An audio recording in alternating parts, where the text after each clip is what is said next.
استعد وجدد عافيتك وصحتك وقوتك مجانا بالابتعاد عن 10 أشياء تدمر صحتك. ما هي دكتور؟ تابع الفيديو.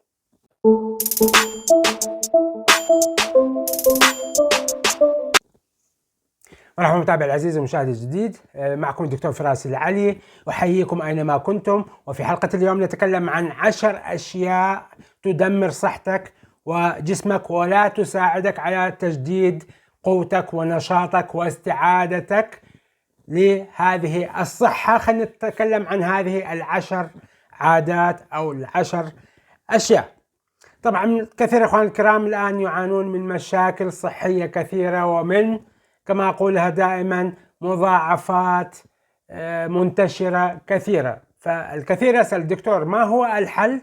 الحل جبت لكم إياه الآن من خلال ابتعادكم عن 10 أشياء أو 10 عادات تقومون بها. إذا ابتعدت عنها سوف تحصل على صحة أفضل، نشاط أفضل، طاقة أفضل، وتعيد التوازن لحياتك. النقطة الأولى: ابتعد عن التعامل مع الناس والأشخاص السلبيين مهما كانت صلة قرابتهم أو كانوا أصدقاء. إذا كانوا من صلة القرابة فحاول قدر الإمكان أنك تحافظ على صلة الرحم، ولكن إذا تشوفهم يأثروا عليك بطريقة سلبية خفف التعامل معهم. يوجد نوع من الأصدقاء الذين دائما ينشرون السلبية في حياتك من خلال نقل الأخبار السلبية، يعني ما ينطيك الأشياء التي تنطيك دافع بالحياة والتقدم والنشاط، بس يعاني.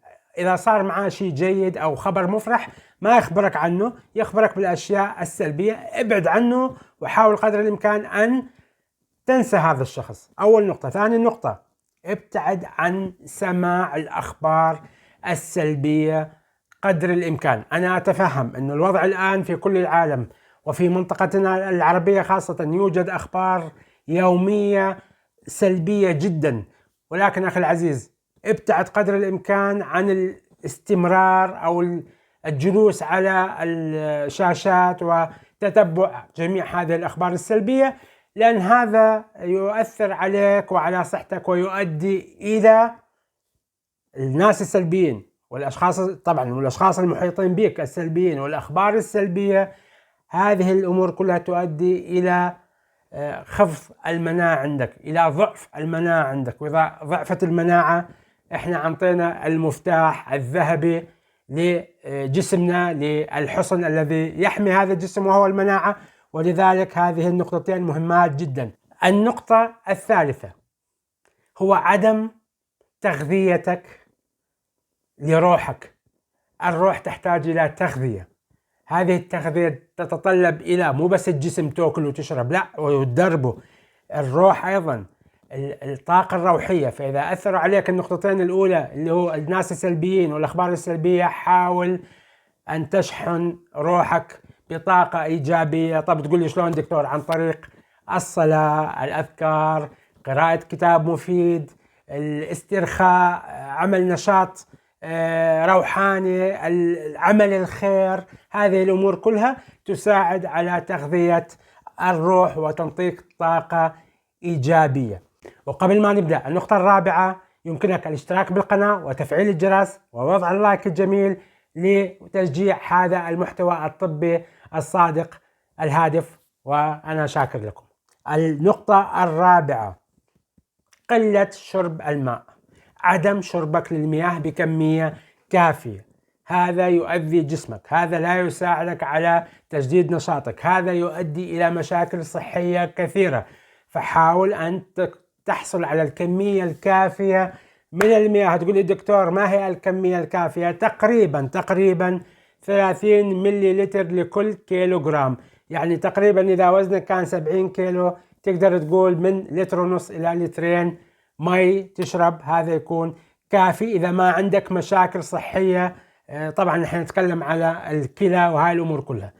ولكن تقول لي دكتور هل الشاي والقهوة والعصائر تعتبر مياه؟ أحسبها من السوائل أو من المياه؟ أجاوبك كلا، لا، كالعادة فقط مياه. أنا أعتبرها، الجسم يعتبر الماء فقط بدون أي إضافة هي عبارة عن ماء. ويا حبذا أنك تستخدم أيضا من هذه الكمية 250 مللتر أو نص لتر، ممكن تقسمها على مرتين من تناول المياه الدافئة. تحدثت عن هذا الموضوع في فيديوهات كثيرة على القناة. عفوا، النقطة الخامسة: ابتعد عن النوم المتأخر. لا تظل تنام يعني وقت متأخر، هذا يؤدي إلى خلق عدم توازن بإفرازات لكثير من الهرمونات اللي احنا نحتاجها، التي تنظم وظائف الجسم. فكل ما تأخرت بالنوم كل ما زادت صحتك سوء. وحتى يوجد دراسات كثيرة انه اللي يتأخر بالنوم ويسهر لوقت طويل للأسف يعيش فترة أقل. ونضيف عليها النقطة السادسة: ابعد عن وضع الأجهزة الإلكترونية في غرفة نومك أثناء النوم. لا تضع التليفونات والخلويات والشاشات وجميع هذه الأجهزة الإلكترونية في غرفتك أو قريبا على رأسك أول ما أنت تنام، لأن هذا يؤدي إلى مشاكل كثيرة. سوف نخصص حلقة عن هذا الموضوع. النقطة السابعة هي ابتعد عن الإكثار من أكل الحلويات والسكر. حاول قدر الإمكان تخفيف أكل الحلويات، تخفيف أكل السكر، ويا حبذا أنك تقطع تناول السكر. أنا الآن صار لي 11 شهر متوقف عن تناول السكر.